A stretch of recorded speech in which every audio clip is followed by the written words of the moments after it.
conversar um pouquinho sobre gerenciamento de crise em segurança.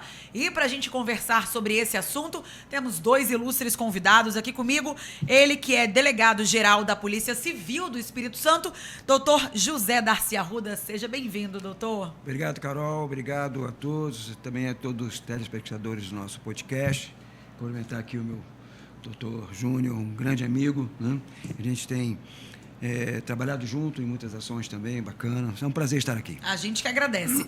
E conosco também temos o advogado e assessor jurídico da CAPES, José Arcísio Fiorotti Júnior. Seja bem-vindo, Júnior. Muito obrigado, Carol. Pode falar. Eu queria agradecer a oportunidade, dizer que esse tema é importantíssimo. Sim. O doutor Arruda ele é referência nesse tema no Estado aqui, com livro escrito, inclusive, a respeito do assunto. Eu acho que vai ser de grande valia o que ele vai poder falar para a gente hoje aqui. Maravilha. E eu já começo te perguntando, doutor, como as empresas podem prevenir situações de crise e insegurança, já que tá aí, pode acontecer com qualquer um, né? Sim. Carol, é fundamental que as empresas, no segundo setor, o empresariado, entenda que a capacitação, né, a orientação, a capacitação para seus colaboradores não é custo, é investimento. Por que isso? Porque a capacitação vai fazer com que eles tenham uma visão diferenciada, eles vão ter um conhecimento sobre a doutrina, vão saber como se comportar. Muito importante é saber como se comportar, como agir, para não colocar em risco justamente a imagem e o nome, né, da empresa, que é muito custoso para os seus proprietários. Sim. Né? Uma vez sujo, digamos assim, aí o processo para poder você reverter essa imagem já é mais complicado. Né? Você que lida com a comunicação sabe que gerenciar a crise de comunicação Sim. não é fácil, né? Você tem que desconstruir o que foi construído, né? Então é isso que a gente orienta. A capacitação aí ela é fundamental para que a base, né, vamos dizer assim, você tem um nível estratégico, um nível tático, um nível operacional, que a operacionalidade, né, do setor seja capacitado e que esteja comprometido com a gestão. Perfeito. Júnior, juridicamente falando, qual a importância de um comitê de crise e quais as áreas devem fazer parte dele? Olha só, Carol, o comitê de crise numa empresa funciona da seguinte forma. Eu falo pelos supermercados que a gente atende aqui na CAPES. Existe uma situação hoje da segurança do supermercado, que ela é segurança orgânica ou terceirizada. Orgânica é aquela segurança que são funcionários próprios, do próprio supermercado, da própria rede. E o terceirizado são as empresas terceirizadas que têm seus funcionários, que você vê, às vezes, uniformizado, com uniforme diferente do supermercado, Sim. na porta, às vezes lá, no estabelecimento. Não que uma seja diferente da outra. Por quê? Porque as duas têm que ter treinamento da Polícia Federal para poder ser segurança, tanto armado quanto não.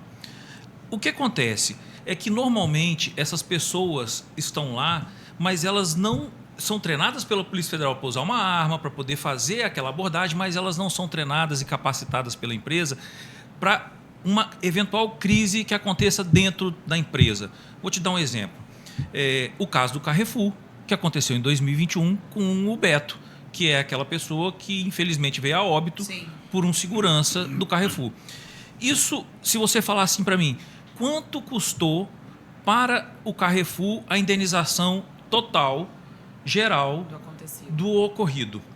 Com a família do Beto, ela gastou 5 milhões e 200. É um valor considerável, não é? Mas você sabe quanto ela gastou fora a família do Beto para fazer acordos com o Ministério Público, com entidades, para poder compensar aquilo que ocorreu com o Beto? 115 milhões. Nossa Senhora. 68 milhões para curso de pós-graduação para jovens negros, 20 milhões para curso de capacitação de negros, porque ele era negro e houve aquela situação de que... Aquela repercussão, né? E fora 8 milhões para jovens empreendedores negros, 6 milhões para curso de idiomas para negros, sabe assim, para o Rio de Janeiro, na Gamboa ali, 2 milhões para revitalização de onde os negros chegaram, que era ali que eles desciam. Então teve o custo que ela teve, fora o evento efetivo morte, foi muito grande. Muito maior do que pagar a indenização para a família. A indenização, no fim das contas, foi o menor dos custos. Foi o menor dos problemas. Né? Então, aí é o que o doutor Darcy Arruda falou. A falta de treinamento, a falta de uma equipe de crise, independente do tamanho da empresa, ela gera um prejuízo muito maior, né, do que o treinamento. Então, essa é a importância de ter um comitê de crise. Doutor, uma crise empresarial é composta por uma multiplicidade de eventos imprevisíveis. A gente não sabe o que pode acontecer, o que tem poder de causar prejuízos incalculáveis aos cofres, né? E aí, principalmente as imagens, não só os cofres, como a gente estava falando de financeiro, mas também a imagem da corporação. No momento em que a crise já está instalada, quais são os aspectos essenciais, fundamentais, os prioritários para poder fazer esse gerenciamento de segurança? Então, Carol, o ideal é antecipar. O ideal é agir na antecipação, evitar que haja o evento crítico. Quando a empresa não consegue, né, evitar esse evento crítico, então a crise se instala, agora você tem que gerenciar. Né? Para se você gerenciar essa crise, você precisa ter pessoas altamente qualificadas para isso. Você precisa ter, como o doutor Júnior colocou, você precisa ter pessoas do jurídico, você precisa ter pessoas de comunicação e marketing, você precisa ter pessoas com conhecimento de gerenciamento, tanto na área pública como na área privada, para que você possa ter protocolos, você tem que ter protocolos de como agir com relação à crise. A ideia é você antecipar, não deixar que ela aconteça. Como que você faz isso? Capacitando, orientando, evitando que o colaborador faça abordagem de forma errada, que ele se envolva em situações desnecessárias. Né? Quando você não consegue, então, fazer com que haja essa antecipação, aí você tenha o evento crítico estabelecido, você precisa ter gente capacitada para poder você minimizar esses danos e poder voltar à sua atividade e manter a sua marca como você tinha antes. Então, é um trabalho que tem que ser feito, uma preocupação que tem que ter o grande empresário é justamente dele ter equipes em condições orientadas, né? Ele tem que ouvir o CEO, ele vai coordenar, mas ele precisa ouvir, ele precisa aceitar determinadas orientações daquele que tem o conhecimento daquela situação que possa colaborar para que a crise não aumente, né? Que não haja uma tensão maior dessa crise e que você possa, né, estabelecer e voltar ao estado normal. Qualquer empresa está suscetível a ter uma crise, né? Porque todo negócio ele lida com uma infinidade de riscos diversos, até porque a gente está tratando principalmente, né, de supermercados, de rede de varejo, com o público. Então, principalmente, você também está suscetível a isso. Surgida a crise, o que não pode ser negligenciado? Olha, Carol, eu vou lhe dizer uma coisa. A crise ela surge não só no evento ser humano, mas imagine o seguinte, voltando de novo, Carrefour. Carrefour teve um segurança que chutou um cachorro na porta de uma loja, isso foi filmado há uns anos atrás.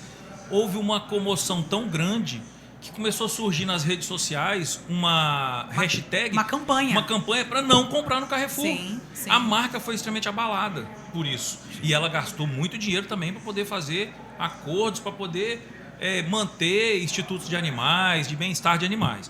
Então, o que eu quero dizer é o seguinte, a crise vai existir, independente da empresa seja grande ou pequena. O que você tem que fazer, como o doutor Darcy Arruda já disse, e eu concordo plenamente, é que independente do tamanho da empresa, e eu falo por mim, que eu vejo aqui no Espírito Santo empresas pequenas com problemas também que as empresas grandes têm. Porque imagina, a empresa pequena que tem uma loja, às vezes ela está concorrente naquele bairro com uma empresa que tem 20, 30 lojas ou 100 lojas, não tem diferença. O público é o mesmo que vai estar ali. E o problema é o mesmo.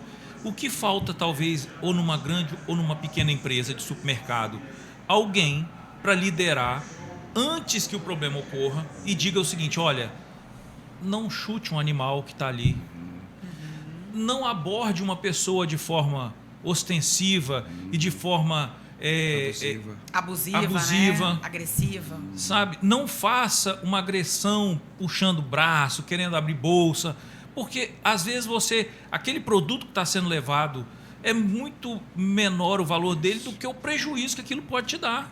A gente até antigamente, né, quando ainda a Lojas Americanas, ela tem diversos produtos expostos ali, e aí a criança vai, pega, consome, joga fora, ou alguma pessoa com uma índole ali furta, bota na bolsa, e às vezes aquilo não se tornava público justamente por conta disso, né? Talvez você tornar isso público, um segurança abordar de uma forma indevida, é muito mais custoso do que aquele bem removido, né? E tem uma coisa, o doutor Darcy Arruda vai falar agora, confirmar.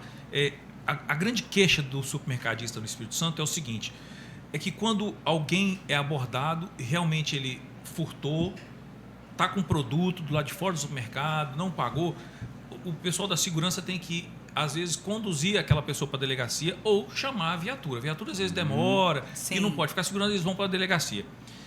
Quando chama a viatura pega a pessoa ali, leva para a delegacia.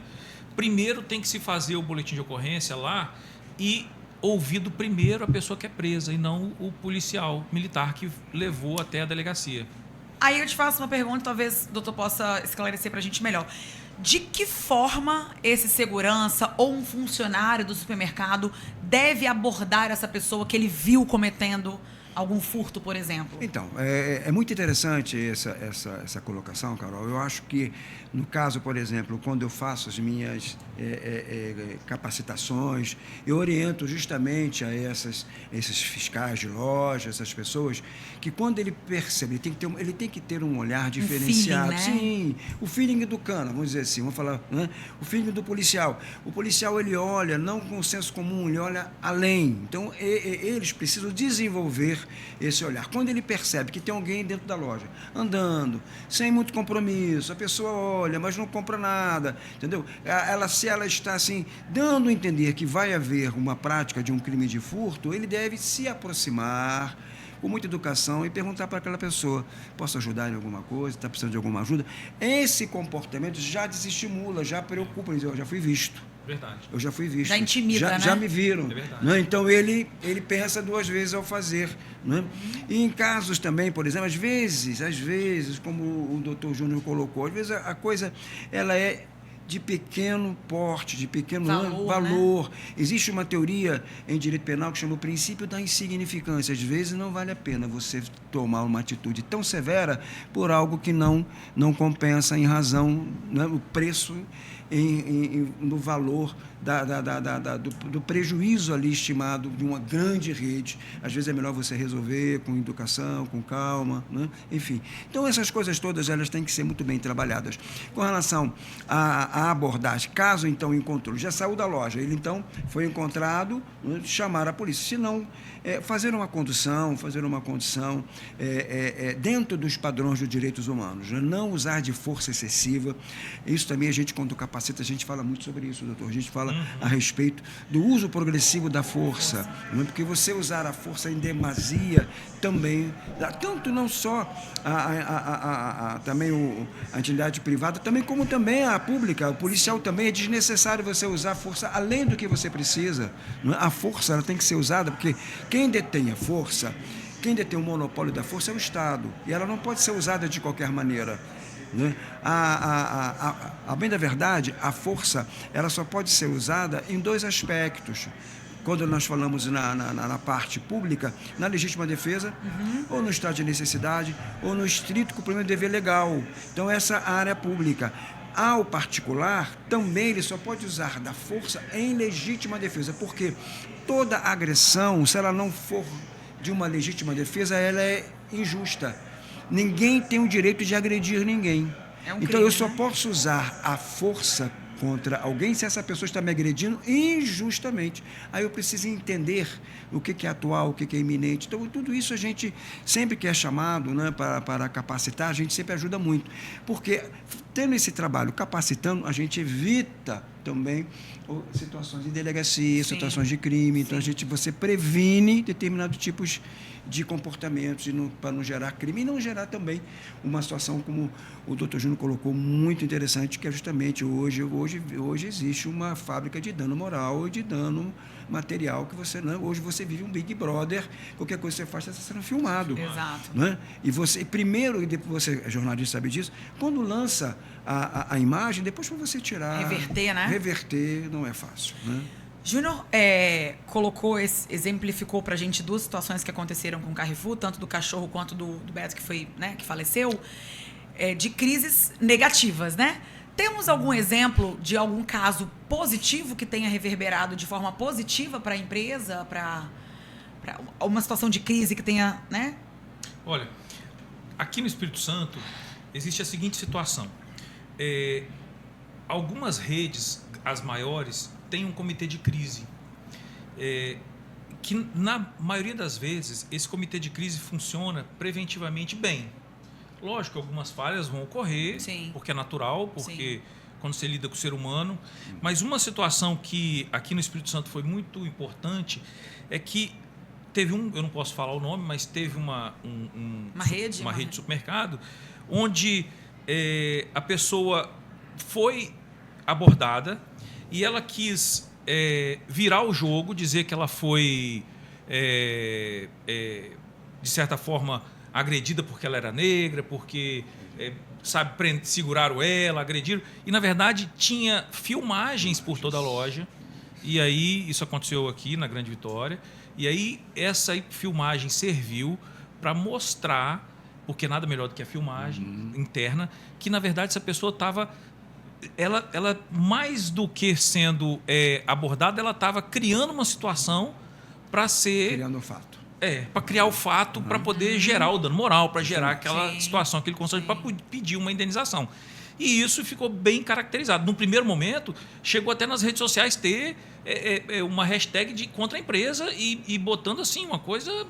Manipulando ali mesmo. Teve fotos circulando de imagens, né? Arte de um pau de arara com o símbolo da empresa e a pessoa amarrada num pau de arara e falando o nome daquele supermercado que era, né, agressor. Mas, na verdade, ficou bem claro, e depois tudo provado juridicamente, que a empresa... Isso foi o comitê de crise, que rapidamente pegou aquilo e a imprensa, na hora que começou, ele procurou a imprensa pelos canais de comunicação que ele tinha da assessoria de imprensa do supermercado, mostrou as imagens, conversou e o pessoal, na hora, independente da investigação, parou, porque viu que a pessoa estava de má fé. Então, não deixar acontecer, assim, não deixar passar muito tempo. Aconteceu, apura na hora. Perfeito. E o comitê de crise dessa empresa funcionou direitinho. Doutor, Júnior tocou num assunto muito, muito importante, assim, a gente tem observado muito que hoje em dia isso aqui virou uma arma também, né? Isso aqui é capaz de fazer uma empresa, enfim, fechar as portas por causa de um celular, né? De imagens e tudo mais. E a gente não tinha isso há 10 anos atrás. Não tinha. Né? Como que você vê, que cenário que o senhor vê para daqui a, não vou nem falar 10, para daqui a 5 anos, nessa gestão de crise dentro dessas grandes empresas? Então, a ideia é justamente isso. É cada vez mais, como nós sabemos que a tecnologia está em evolução, então nós temos as empresas também têm que acompanhar essa evolução da época, não pode ficar para trás, né? Mas eu volto a falar porque como nós lidamos com o ser humano, então é importante que eles tenham conhecimento. Como eu coloquei agora na palestra, né? Ele está onde? Está no jogo ou está na arquibancada? Ele precisa estar comprometido com a gestão da empresa. Ele tem que entender que aquilo é importante para ele, é o ganha-pão dele, é a família dele que é sustentada. Ele tem que estar comprometido. Quando ele está comprometido com a empresa, ele pensa 2 vezes antes de fazer algo que possa envolvê-la num escândalo qualquer, né? Hoje, eu acho também, como o doutor Júnior colocou, as câmeras, a gente, quando nós vamos houve qualquer evento crítico nesse sentido, a primeira coisa que nós procuramos são as câmeras. Então, a gente vai às câmeras, aí nós vamos ver o que de fato aconteceu. Então, é importantíssimo também que todo estabelecimento tenha seu circuito de câmeras, até para que ele possa se defender. Isso aí é fundamental. Respaldo dele. Agora, acompanhar a evolução também, né? A evolução da época e treinar, capacitar, fazer com que o colaborador, não só o colaborador da área operacional, mas também o setor tático. Quem é o setor tático? São os gerentes, são os coordenadores, os superintendentes de uma grande rede. Eles também têm que ser capacitados e ter uma visão, ter uma leitura. Eles precisam saber ler a situação. A gente chama de leitura de cenário. É fundamental que ele tenha essa leitura de cenário. Entendeu? Então, ele precisa... Como que ele vai conseguir fazer isso? Porque ele tem que quebrar as suas janelas, ele tem que tirar a visão de túnel. Então, a capacitação vem para isso. Ele passa a olhar de forma diferente e consegue enxergar no todo e ver onde tem um potencial problema que pode gerar uma crise. Isso é fundamental, porque ele está protegendo a marca, protegendo a imagem, né? Para a gente entrar na reta final, quando o senhor fala de capacitação, hoje em dia as pessoas elas estão empenhadas, os funcionários, enfim, quem é responsável, em se capacitar, ou o senhor está percebendo também uma certa resistência nessa capacitação? Não, na verdade, eu acho que a empresa ela tem que ter isso como investimento, isso é fundamental. Capacitar significa, porque o colaborador, até o nosso caso, vamos dizer assim, até na parte pública, né? Você, por exemplo, quando você entra, vou citar o meu exemplo da Polícia Civil. Sim. Quando você entra na Polícia Civil, primeiro vamos falar de delegado de polícia, ele vem de um universo do direito positivo. Aí ele vem, assume então um cargo, agora ele tem que pensar em ser um investigador, ele muda totalmente a sua perspectiva. Perfeito. Né? Depois ele começa, aí daqui a pouco ele assume um departamento e já tem que começar a pensar em gestão. Então, o que eu quero colocar é justamente isso. É fundamental que você trabalhe essa parte dos seus colaboradores, até mesmo para você identificar entre eles talentos. É importantíssimo. Quem tem um potencial para o Sim, quê, é né? importantíssimo que você tenha estrutura de carreiras, que você identifique talentos e que você, de fato, promova e que ele se sinta valorizado. É fundamental. O reconhecimento é do ser humano. Então, ele precisa desse reconhecimento. Como eu coloquei na palestra, hoje, quando você lida com pessoas, você tem que atrair, capacitar e reter. Como é que você vai reter um bom talento? Dando ele aquilo de mercado adequado. Sim. Para que ele possa, né, ter uma boa condição de vida dentro, né, da perspectiva do cargo que ele ocupa. Então, acho que isso é fundamental, né, essa colocação. Acho que eu volto a falar. Por que eu volto a falar na capacitação? Porque quando você capacita, quando você instrui, quando você orienta, quando ele senta numa sala de aula, ele pode até sentar no início chateado, mas depois ele começa a se envolver. Entender, né, o propósito daquilo, o propósito, né? Ele começa a entender que ele está crescendo. Ele próprio está crescendo. Então, ele precisa crescer como pessoa, ele precisa crescer como... entender o projeto. Sim. O projeto da governança da empresa. Então, isso é fundamental. Ele fala, olha, eu tenho condições de chegar lá. Eu quero chegar lá. Para ele chegar lá, ele tem que se capacitar, ele tem que se preparar e tem que se comprometer. Perfeito. Doutor Júnior, para a gente encerrar, dentro que você acompanha aqui no cenário no Capixaba, né, dos supermercados que você acompanha há alguns anos, a gente está com um bom cenário de crise de segurança dentro das nossas redes? Não está não.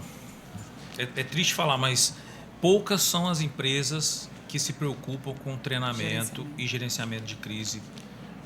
Pouquíssimas aqui. E aí o mercado capixaba, você vê que os problemas, quando ocorrem, são em grandes redes. Sim. Você vê, especificamente Carrefour. Assim, é triste falar isso, mas isso precisa melhorar muito ainda. Ainda precisa amadurecer essa ideia, né? Precisa, porque as pessoas às vezes não investem em treinamento. Falta ainda treinamento. Precário, né? Pecam no treinamento. Porque o que acontece?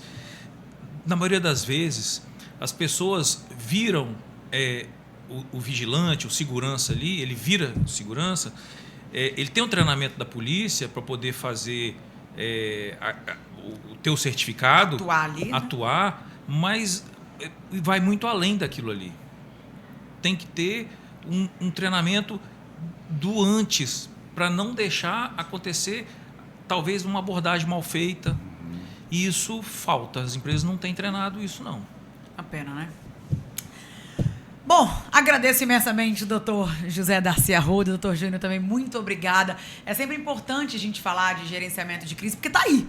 Né? Acontece, o universo dos supermercados, do varejo capixaba, ele é grande, a gente está acompanhando o crescimento, né? As pessoas estão cada vez mais consumindo, mais exigindo mais, o cliente está cada vez mais exigente, não só com o produto em si, mas com o atendimento, a humanização do atendimento e, como os senhores bem falaram, né? Dessa abordagem, da forma como você aborda um cliente, isso está aí, as pessoas ultimamente têm cobrado cada vez mais isso, e eu acho que a gente precisa estar preparado, né? O universo dos supermercados, das grandes empresas, das grandes redes precisam estar preparados para isso, né? Se for uma gestão de alta performance, gestão baseada em resultado, a capacitação é fundamental.